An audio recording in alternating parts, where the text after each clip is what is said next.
Well, I'm so delighted to be here this afternoon. I want to thank all of you for being here and spending part of this very rainy afternoon in New York City with us. It's a tremendous honor and a privilege to be here and to be a part of the Lahore Literary Festival, which I'm so delighted is here back in New York City.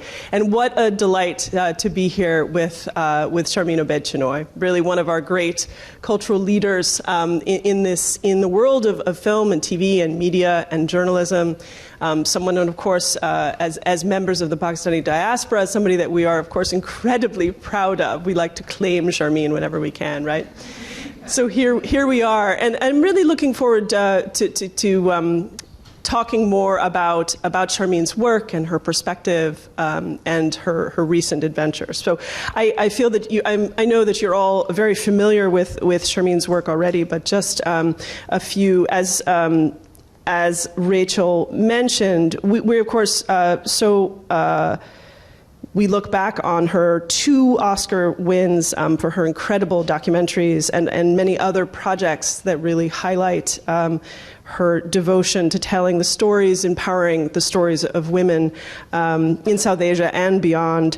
We're going to talk about some of her more recent adventures in the Marvel Cinematic Universe and her forays into animation and in empowering a new generation of filmmakers. So without further ado, Sharmeen Obaid-Chinoy.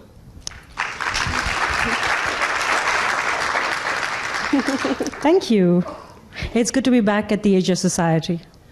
Great to be here.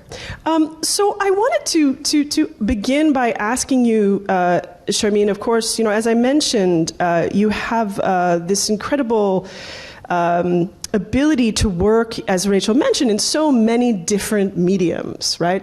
So if I have this correct, my understanding is that you began in journalism and in documentary film, but have emerged into many other aspects of media in all forms. And I wonder if you could talk a little bit about about that journey, but also what you feel that you are finding along the way. What do these different mediums or aspects of medium help you? I think at the heart of everything, I am a storyteller and an activist. And my body of work over the last 20 years has been guided by my activism, and every single piece of work that I've ever created has a piece of activism in it. It could be very overt or it could be covert, but it is there. And I think that as a storyteller, I'm not sure if all of you know this, but I'm not a trained filmmaker. So I never went to film school.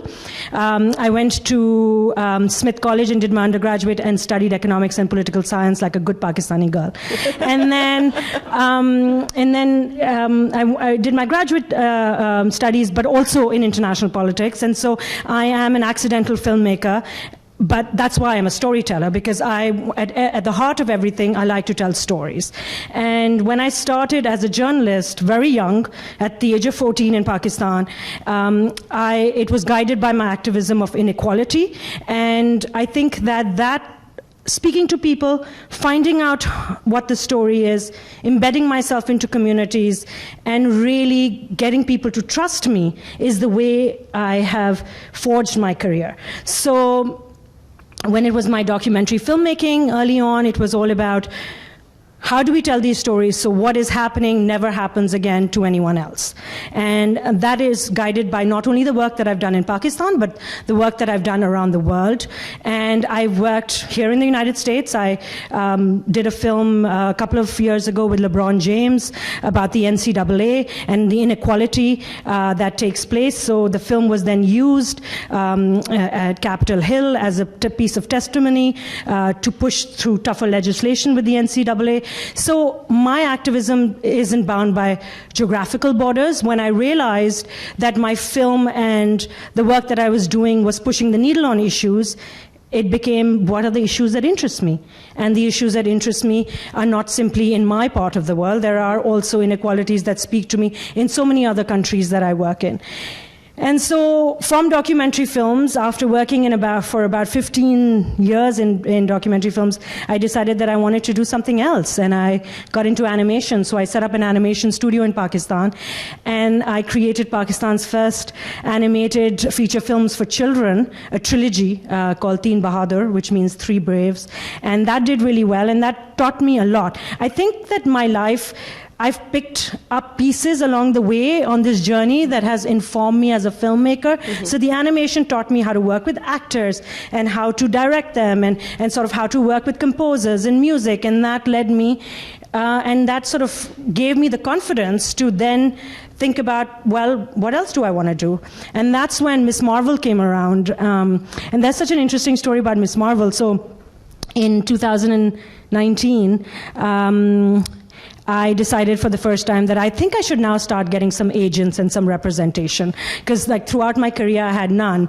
And I was sort of just guided from project to project.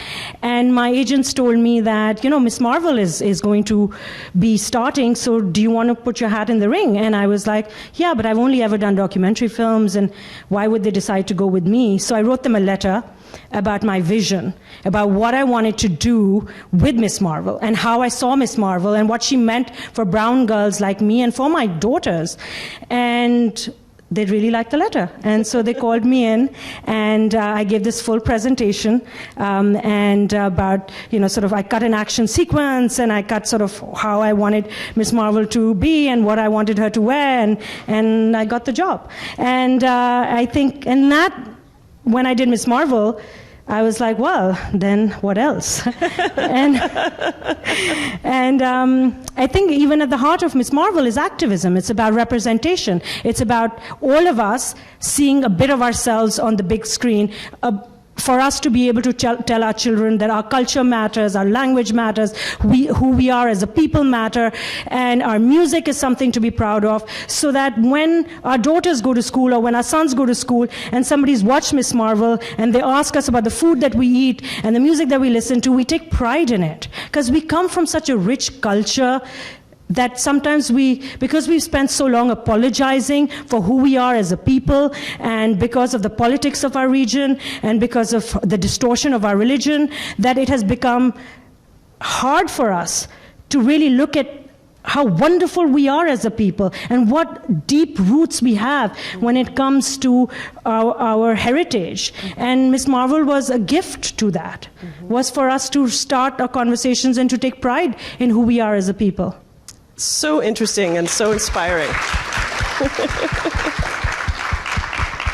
So I wanted to just spend a few minutes more on Miss Marvel, if that's okay. And I know that many of us are familiar with the MCU and with Miss Marvel in particular. As you know, the story of a young Pakistani-American girl in New Jersey. And one of the things, though, that is so fascinating in this particular diaspora story is not only is this the first Muslim superhero and the first Pakistani-American superhero, but also that under Sharmeen's direction, this is a story which then goes home, goes back to Pakistan.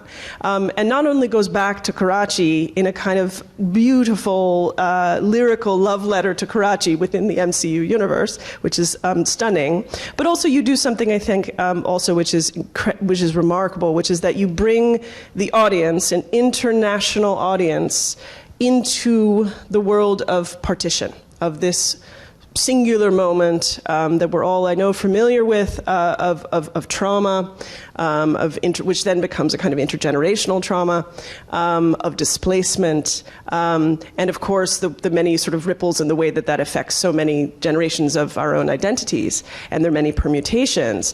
And so one of the things that I think is stunning is that there's actually very few representations, visual representations. Of course, we're all familiar with the photographs of Margaret Bourke-White that I read were reference photographs for you. But in terms of the moving image, partition has actually been represented relatively few times, and I think never in this kind of vivid and visceral way.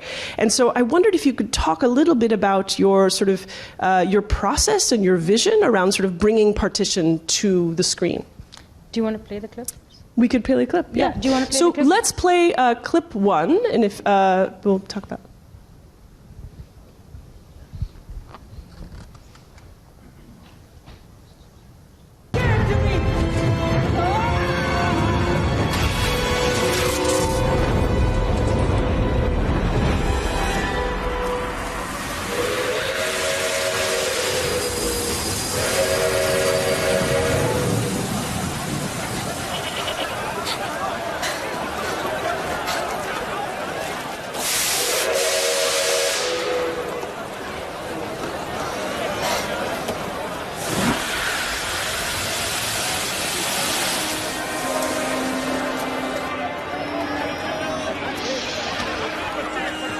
मुझे तुम्हारी बहुत याद आएगी मुझे भी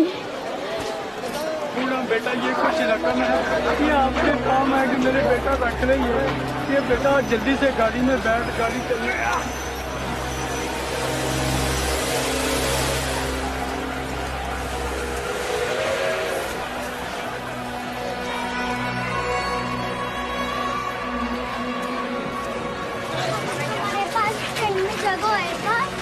शाम की आखिरी ट्रेन है हमें कोशिश करनी होगी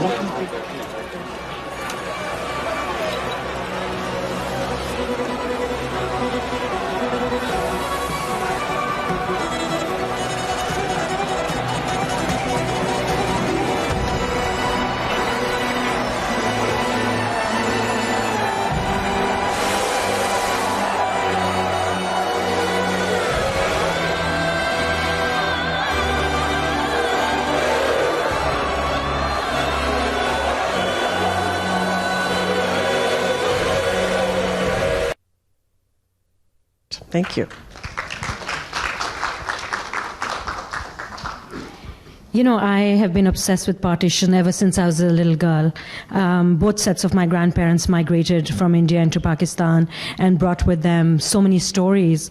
And I would always ask them what it felt like never to be able to go back to their homes, what it felt like to never go back to the streets that they grew up in, never to be able to smell those smells, meet those friends, never to be able to finish conversations with people they could not meet again because of the border restrictions.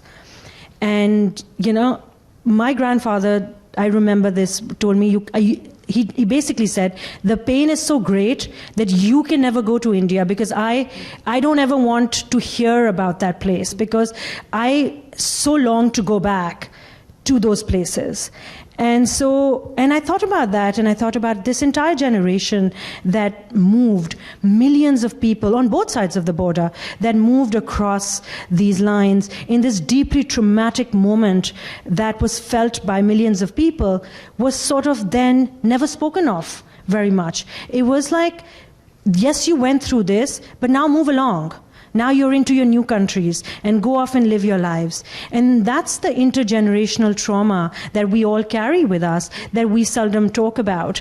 And so in 2007, I started an archive in Pakistan called the Citizens Archive of Pakistan. And it was the first archive that was started in Pakistan to document stories of partition. So we still, in 2007, had the first generation of people who were eyewitnesses alive. And we began to interview them in sort of a frenetic energy, like that we were losing time, and began to take their photographs and put them in an archive. The idea was that it would form the basis of museums across Pakistan and hopefully exhibits around the world for us to understand the trauma of partition and what it means to leave your home.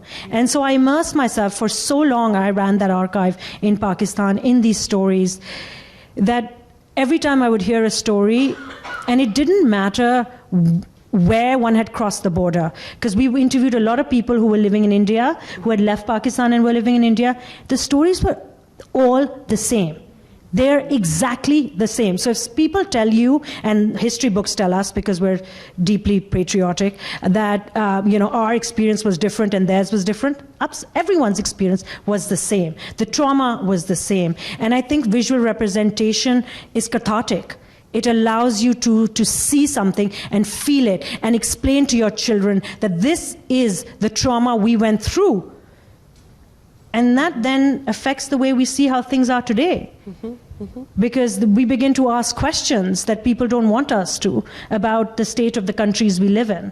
And so for me, one of the greatest attractions of doing Miss Marvel was to bring visual representation to partition. And so I think everyone thought, part of my crew thought I had become crazy and obsessive, because I put up literally hundreds and hundreds of photographs of partition and oral histories, and I made everyone listen to them, and I made everyone watch. And, you know, the crew was international and very American, and they'd never heard of partition. And they kept saying, wow, this seems like your Holocaust. And I said, absolutely, it is very much like that, because so many people lost their lives. And but nobody knows about it. And so in hearing the oral histories, in looking at the photographs, that day when we filmed that scene, I'll never forget it, because it was the second week of my filmmaking on a set, and it was COVID, and we were filming in Thailand, and 1,500 extras. And you know, sort of the platforms were full, and we had sort of, it was dark and moody, and there were children and people, and sort of, you know, movement, and this, everyone throwing their luggage up, and sort of just recreating the scenes that there were. And every crew member was transfixed, like it was as if we were transported back to 1947. I can't tell you how often the hair on my arms were raised, because I kept thinking back to, this is what it must have felt like for my grandparents to be catching the last train, for a father to say goodbye to his son, for two best friends to be hugging each other, never to meet each other again.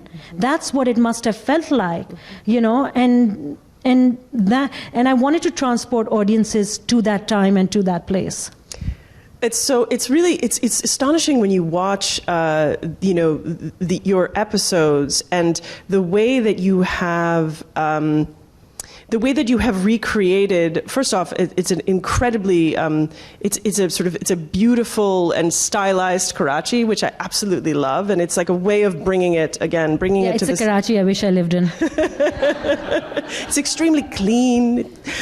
It's fantastic, but also incredibly rich in detail. And I think one thing that I think that you see in this clip that that I'm always struck by is the way that there are these sort of minor moments where we catch people's goodbyes. And the moments that you have chosen there, we won't return to these. These are not necessarily, you know, these are not central characters. But the way that, again, of course, feels a sort of like a documentarian's eye for the feeling of real speech and real moment, right? And real historical specificity that you bring to this, you know, kind of fantastical, stylized, beautiful world. And another way that, you know, that I think that you do that, and sort of the way that you bring us up to speed as an audience very, very quickly on the historical specificity, right? Because, as you said, I mean, and as a person who's grown up in the United States, as a member of the diaspora, partition, as you say, this is not something that we are taught, right? It's really not something that most folks in this part of the world are familiar with. At the beginning of episode 5, you made an interesting choice to sort of bring everybody up to speed, again, very, very quickly and economically but using the actual material. So I wondered let's play clip 2, and then I'd love to ask you about it.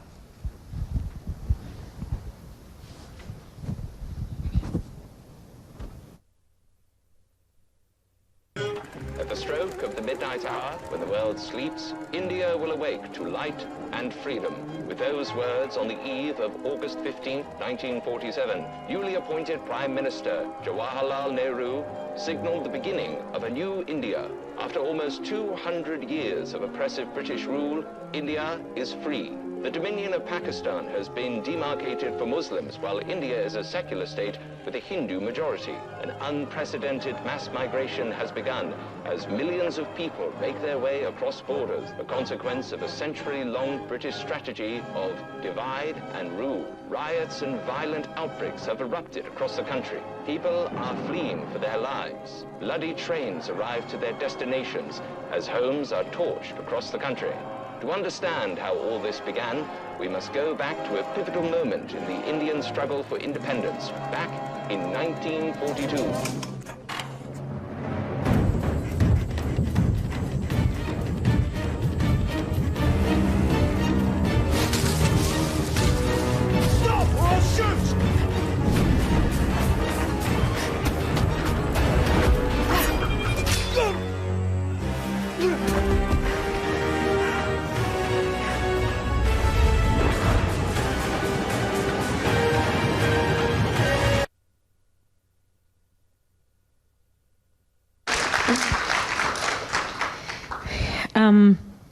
One of the things that I told Marvel Studios was that partition is something that has to be treated with respect.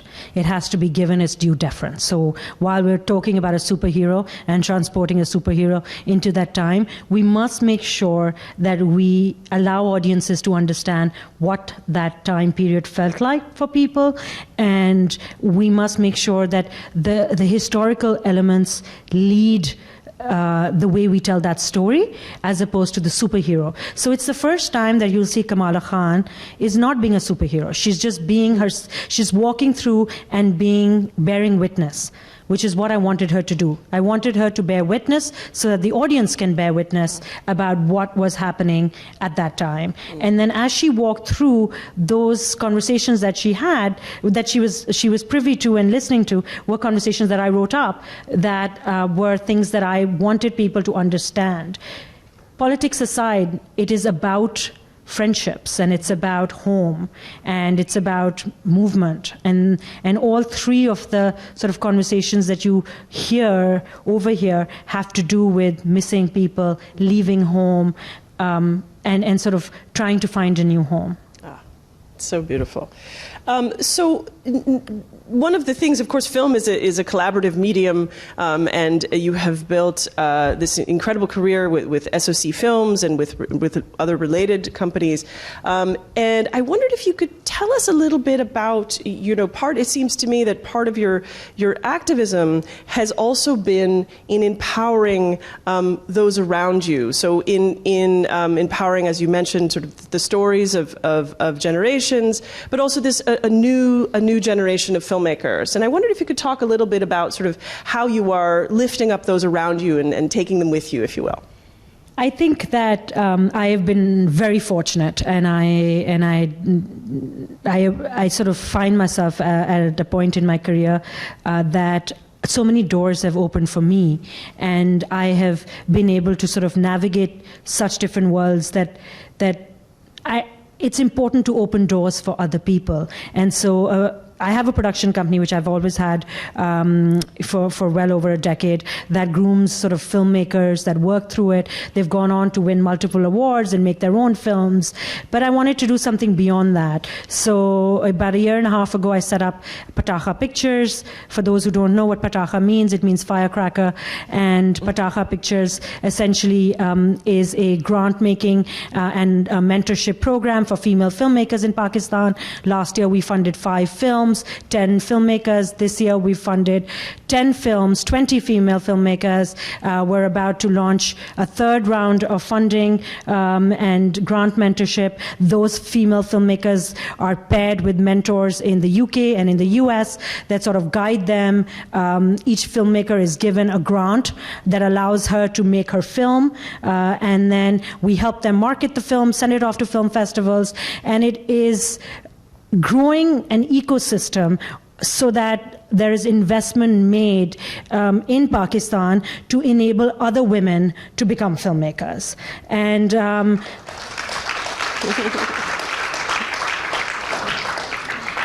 and it really comes from thinking about how a ripple effect of women being filmmakers, how that can change so much in society. So while it's very altruistic, it's also purely selfish, that I've seen what women can do, how much of a pain in the ass they can be, and how they can really push the needle on so many issues, that I want to give them the money and I want to give them the mentorship so they can do that. So that you have hundreds and hundreds of women holding up a mirror to society, pushing people, asking difficult questions, and being those pains in the asses that we need. And that is when you'll have change. Because, the thing is that, yeah, it's amazing that I've gotten where I have, but that's one person. Right? How many, if even 2 people from that grant and mentorship program can get halfway and then open other doors for women, then you've really started a chain reaction that will live beyond my life. And that's what's important to do. And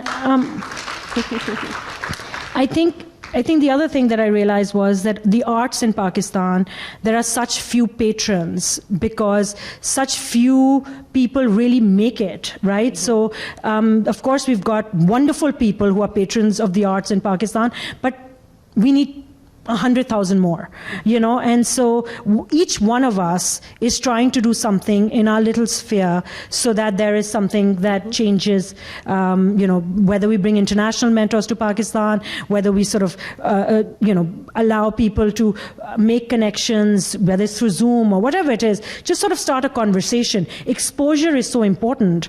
So this year I've launched a residency. It's called Neela Asman, and it's in Shigar in Gilgit-Baltistan. We are going to be funding up to 15 artists a year to go and live in Gilgit-Baltistan and to create works of art. We're going to give them a stipend and a place to stay. And it could be anyone from a climate change warrior to an artist to a filmmaker to a photographer. And sort of the idea is to bring as many people who want to recharge their batteries, who want to, sort of have a connection somewhere, and I'm roping in as many mentors as possible. Kamla Shamsi was here. I'm trying to rope her as becoming one of the mentors. And, the thing is that it's so important to be able to build that ecosystem that we're hoping that things like that would happen. And as part of that, while Neela Asman launches this year, my plan is to actually build, and one step closer to it, a large place in Khobanistan, which is about 20 minutes outside of Shigar, Pakistan's first sort of international residency that doubles up as a luxury sort of cabins, and then half the year those cabins pay for international artists to come and stay, live and work, for Pakistani artists who will get grants to go and contribute and live with these people so that there's a transfer of skills that takes place. And so we're really trying to build something hopefully special, just waiting for the turmoil to get over. Fair enough. That's so incredibly exciting. I mean, I think that there's the idea, first off, of exposure and opportunity, and then also, one through line that I'm also hearing is this idea of sort of intergenerational exchange, right? So that one generation, informing the next, whether that's with CAP or with your creation of the National History Museum, with your projects to empower, as we talked about, the Pataka filmmakers, and with the residency. One of the things that has been so exciting to watch is your own international forays and adventures and projects. And so you mentioned the LeBron James project, which was very exciting. And then I understand recently you have been working on another pioneering female story, Diane von Furstenberg. And I wondered if you could tell us a little bit about that. So Diane and I have known each other for well over a decade. When I did Saving Face, she gave Zakia, one of the main protagonists of the film, an award. And that was one of the first times I met her. She entered the elevator with Zakia and myself to go up to the awards. And Zakia, if you haven't seen Saving Face, is a woman whose ex-husband threw acid on her face. So only half her face is actually sort of there. The other half is melted. And Zakia was so happy that she was getting this award that in the in the elevator there was a mirror, and she was like looking at herself and fixing her hair and smiling. And Diane said, "Oh my God, that is incredible that this woman takes so much pride in who she is." And she was so moved by that she wrote about her in her book. And so over the years, we kept in touch. And then Fabiola, who's here, my producer who's here, who's sitting in the audience, she contacted me and said, Dan, we want to do a film about Dan, and Dan wants you to direct it. And so I was like, I would love to tell a story about this incredible woman who has lived life on her own terms, and she has done such wonderful things, and her story is not really known. I mean, she's a child of Holocaust survivors, and she built this empire, came to America as an immigrant, and really has lived the immigrant story and done something so wonderful. And she has opened doors for so many other women and paid it forward. That was a life that I wanted to document, and it was the story I wanted to tell. I also wanted to tell the story because what a life she has led. I mean, when the film comes out, and I'm not going to give much away, but she's Studio 54 and sort of in the fashion world, and as she says, she's lived a man's life in a woman's body. And, it's such a fabulous life. I feel so privileged to be able to tell that story at this point in my career. And I feel like sometimes you tell people stories and they teach you so much about who you are as a person and the choices you make. And I feel like it's been such a learning experience for me in this time in my life, because she had 2 small children and she was sort of traveling all the time, and she was she was living her life the way she wanted to, and it wasn't always easy. And I have 2 children, and I travel a lot, and I have a very demanding career, and we don't always talk about those kind of things, even though I always say, why don't men get asked this question? But really, in my 40s, I understand why it's always the women who get asked this question, because we are the ones who are actually doing all the work. So,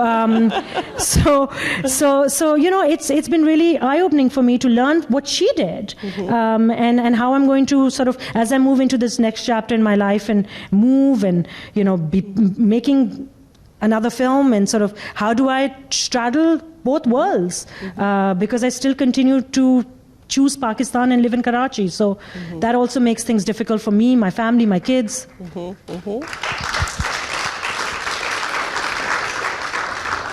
Yeah, I wanted to one of the things that has been so exciting to see is that you maintain your base in Karachi. The people that you're mentoring are often there or within Pakistan, and yet you really are you have sort of set flight, if you will, into you are a global filmmaker, right? You are no longer a Pakistani filmmaker alone. You really are. You are a global filmmaker, and of course, one might even say an intergalactic filmmaker.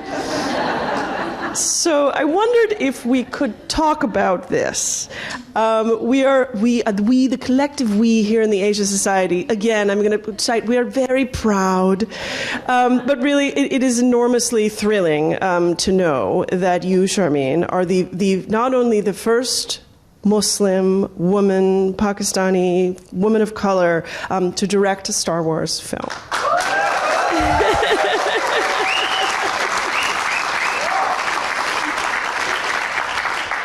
And while we also know that much is shrouded in secrecy, I do want to ask you a little bit. Again, you talked about how you are at heart a storyteller and an activist, and I wondered, one of the things that is so fascinating to my mind, and I'm drawing now on I'm a professor of film studies at Wesleyan University, where this is a sort of cornerstone of what I teach, is sort of helping students to try and understand story structure, and that stories have structures, and that they can be kind of a wonderful guide and scaffold for the stories that we want to tell. And so I was so intrigued to read and to hear you say that you'd always been interested in the hero's journey. So, as you may be aware, which comes, of course, from Joseph Campbell's theory of the monomyth, myth from the History with a Thousand Faces, but this idea of sort of a common heroic narrative that really we can see even, when we look even to our own folk tales of the Indus Valley, for example, we can see some of those structures at play, as well as other digressive structures as well, of course. But so in which this hero sets out, they confront, they tackle, and they come, and they ultimately, perhaps, we hope, come home, or they long to come home. And I wondered if you could talk a little bit about sort of your own relationship with story structure and with Star Wars, and if you could just tell us a little bit about what drew you to this. When I was offered Star Wars, I began to think about what is it that I've done in my career that would speak to telling the Star Wars story. And I've spent the better part of 2 decades of my life telling stories about heroes who are faced with insurmountable sort of roadblocks, who tackle things, who fight to have their voices heard, who have inner conflict, who are forging the way, who have self-doubt at some point, but then they come forward and they try and change the narrative on something, push the needle on something, win a few battles, and eventually create change within themselves and within their communities. And if you strip Star Wars of everything, that's what Star Wars is all about. And so when I think about what I have learned as a filmmaker is, having lived and worked in so many different countries, it's the hero's story that really is something that needs to be told time and time again, especially in the world that we live in today. Because I ask myself, what are the heroes that I want my children to have? Who is my hero? What is the kind of person that I look up to? And in the world that we live in today, which is very bifurcated, which is becoming more black and white as we sort of go down the path, where the story of Star Wars is so important because it commands billions of people around the world. It's the largest franchise in the world, but also because the messaging in Star Wars is so important. And I think that that is what attracted me to it. It's to be able to tell a story that resonates with people, that 3 generations can come to a cinema and they can sort of watch it together and take something different away from it, but also for my children and for all our children to have heroes who they aspire to become, or they see the inner conflict in the hero in what they're seeing around them. And so that's the story that I'm about to tell. Fantastic.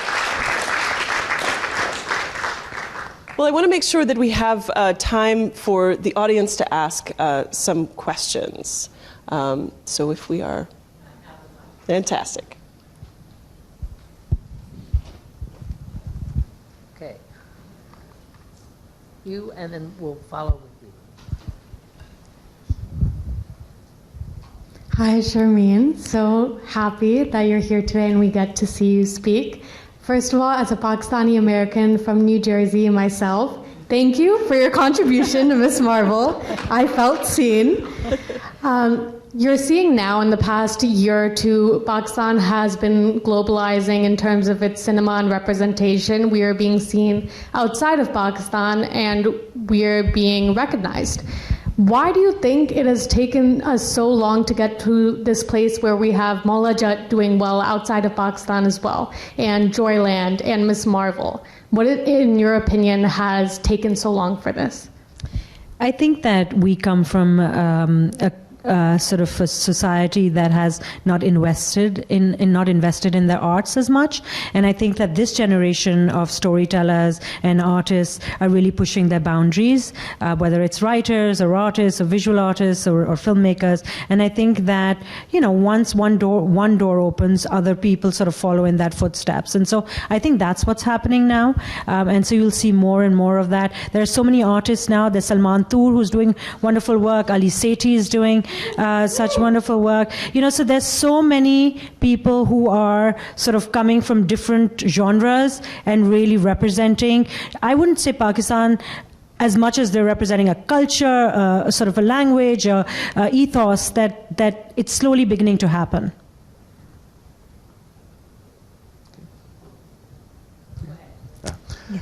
Thank you very much again, particularly for the work that you're doing on the partition stories. The fact that we haven't captured these narratives at all, let alone the fact that we haven't done something like a Truth and Reconciliation Commission, is just appalling in many ways. But I was just very struck, and particularly by, in some ways, the universality of the experiences across the border, whether you've had also the opportunity of working or engaging in some ways with similar projects on other side of the border. I'm thinking in particular about Urvashi Bhutalia's work, and I don't know whether... I know Urvashi. But I don't know whether there's more, and I know there's something that Berkeley is doing, but is there a possibility, if not within the region, given the politics of it, for us to do something like this, to capture this narrative in a more sort of inclusive, global way, than just the national narrative, which is important, of course, but kind of building on that. So I set up the Citizens Archive of Pakistan, and a friend of mine got inspired by what work I was doing, and he set up the Citizens Archive of India, modeled after the Citizens Archive of Pakistan. And we are a collaborative partner in that. We share each other's stories. I put together an exhibit called Home 1947 that traveled to Manchester and to Delhi and Mumbai, and now we're in sort of talks now to bring it to Oklahoma and to Queens. And so it'll be coming to the US next year, hopefully. And that is an immersive installation of what it felt like to leave your home in 1947. And that's a collaboration between us, the Citizens Archive of India, and a number of other organizations.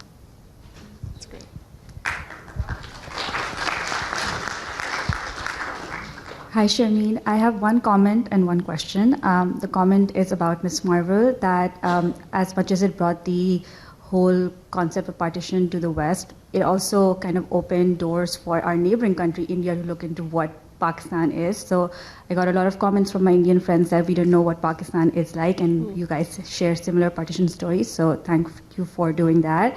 My question is more about, is the West or the Hollywood studios, what is their perception of South Asia, and are they really open to showing our perspective? Like, are they open to showing our stories, or is it just another way to just, on the sake of diversity and inclusion, just to be like, okay, we'll throw in one South Asian story? Are they ready for our stories?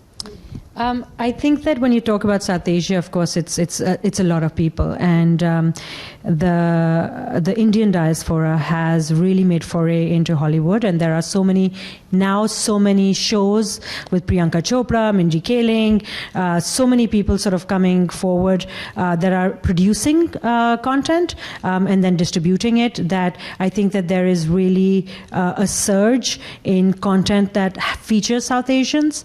I think it's important to note that, I told this story to someone recently, that in 2012, when I won my first Academy Award, I remember going to the Academy Award parties, and there were 3 South Asians there. There was Meera Nair, myself, and one other person. Sort of just the number of South Asians were such few. And last year in December, Priyanka, Malala, and a number of people threw a party in Hollywood for the Academy Awards, and there were like 200 South Asians there. So I think that it takes a bit of time, but we're sort of getting there. And I think that numbers play a huge role. So if you're streaming, and you're streaming to 1 billion people, you need content for 1 billion people. And also when sort of that has allowed more content and more programming to come, with hubs like Netflix and Amazon sort of setting shop in India and producing content. So of course there is so much more South Asian content that is already making its way onto screens. Is it true that you and Kumail Nanjiani were high school classmates? Yes, we were. Kumail Nanjiani and I were in the same class, in the same high school class at the Karachi Grammar School. In fact, we met each other again after, 15, 20 years, a couple of months ago in LA. So yeah, very much so. Hello. Hi. I have a question about the Citizens Archive of Pakistan. I was wondering if in the future you have any plans for it being more of a sort of open data, because because I feel like that would just make it more accessible, because I did intern with them for a while, a year and a half ago. And we would love to make the data open. We are a small non-profit organization that struggles with funding. If we can find money to set up an online database that allows us to share our content, that is something that we've been exploring for a while, to set up a LexisNexis sort of network, which allows people a small amount of nominal fee to allow access to our archive.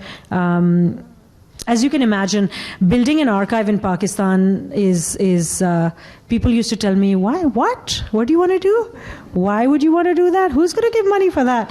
And so it's taken us a long time to get where we are today, but I'm hopeful that, in the next 5 years, we'll find someone who has deep pockets and believes in the cause.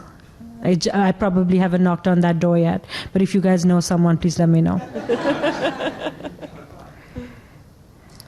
Hi, Sharmeen. I have a question for you around what do you think has changed for women in Pakistan since you made A Girl in the River, Saving Face? Like, what's actually changed for women on the ground in the time that's passed? So I don't necessarily mean women in Karachi, Lahore, Islamabad, but what's changed for our most poorest, most vulnerable women?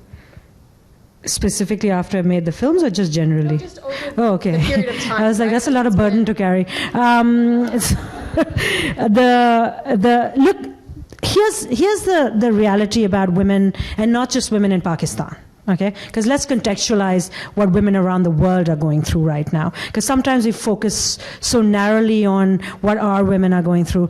There is a deep patriarchal pushback that is taking place against women around the world, not just women in Pakistan. The United Nations has just said that decades of freedoms won by women around the world are being pushed back by patriarchy. So the gains that we've seen that have been made by women, including in this country, have been pushed back by decades. So this is not just simply something that is happening in Pakistan. This is a global phenomena. Okay, there is a war taking place against women.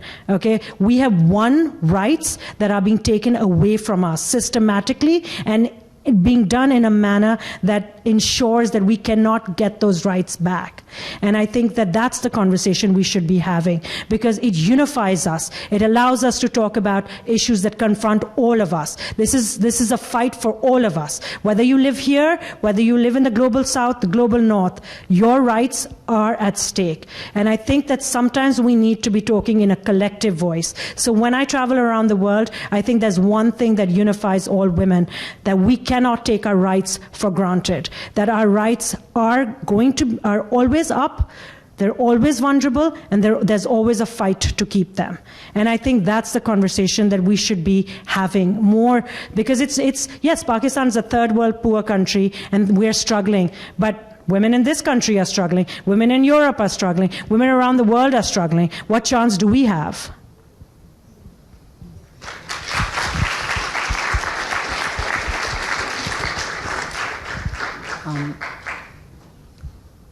Thank you so much. What you've said is immensely moving, and your body of work as well. It links to two thoughts that I'm having in my at the moment. First is very straightforward.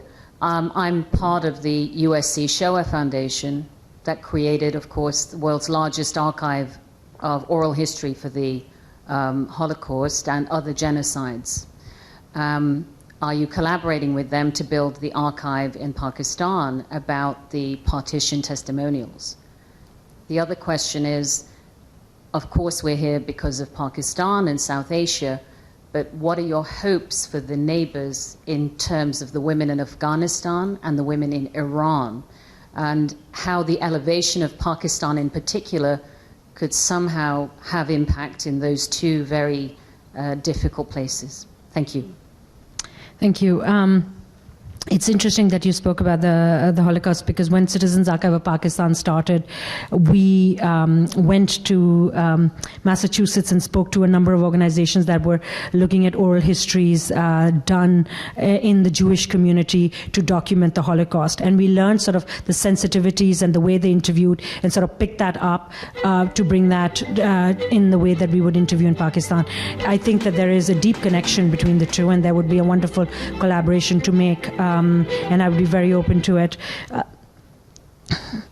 I lived and worked in Afghanistan in 2007. I traveled through the length and breadth of that country, documenting the voices of women for a film I did for CNN called Lifting the Veil. And it is heartbreaking for me to see what is happening both for the women in Afghanistan. For the women in Iran, they're able to fight back. They're able to hold their own. They're there. They're protesting. They're sort of, they take 2 steps backwards, but they show up. And they're like, we're here. Bring it on. And that's a very different activism that is taking place in Iran, and a very different kind of sort of status in Afghanistan. And I don't want people to confuse the two at all. And I think that sometimes we sort of put everyone together. Iran is an educated society. They haven't seen decades of war. Their women go to work. Their women go to school. Their women are doctors, lawyers. Their women are active. Okay, so their fight is a fight to ensure that they have more rights. Okay, so it's not like they can't, for example, hold or go to work, or sort of it's a very different fight. And so I think their fight I'm less worried about, because I can see that those Irani women will make their way. They'll keep fighting, they'll keep asking, they'll keep pushing, because they're not going through war, because they're not going through that existential crisis that exists. Okay, in Afghanistan it's very different, because there's no conversation to be had. You've had decades of war and a decade and a half of semi-peace, but really not really. And yes, women were allowed to go to school, and some women graduated, but really in Kabul and in Herat and a few other cities, but not in the vast majority of the hinterland. Women still had, maybe slightly better rights, but not really. And so their fight is, they've been taken to beyond zero. Okay, they're not even allowed to sort of step out of their homes. It's a very different fight. And it's also a country that has no economy to speak of, really no government to speak of, no international sort of connections, no exports, no industry. It has nothing. It's like living in the dark ages. So their war is a very different type of war. The world will listen to Irani women coming out on the streets. The world will not listen to Afghan women coming out on the streets. The world chooses not to listen to them anymore. They've turned a blind eye to them. They've shut that conversation down. They've said, we've been there. We tried that, didn't work, sorry. And I think that just means that the future for Afghan women is far bleaker than the future for women in Iran. And yeah.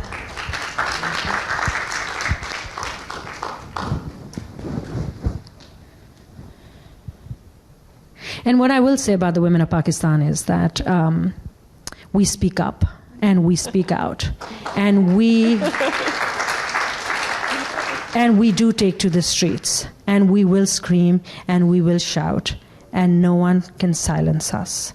And I know for years they've tried to silence me, but yet here I am. So true.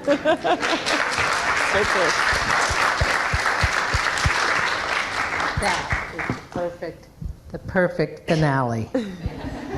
And our expectation is that none of you will be silent either. So please join me. Thank you so much. This was fabulous.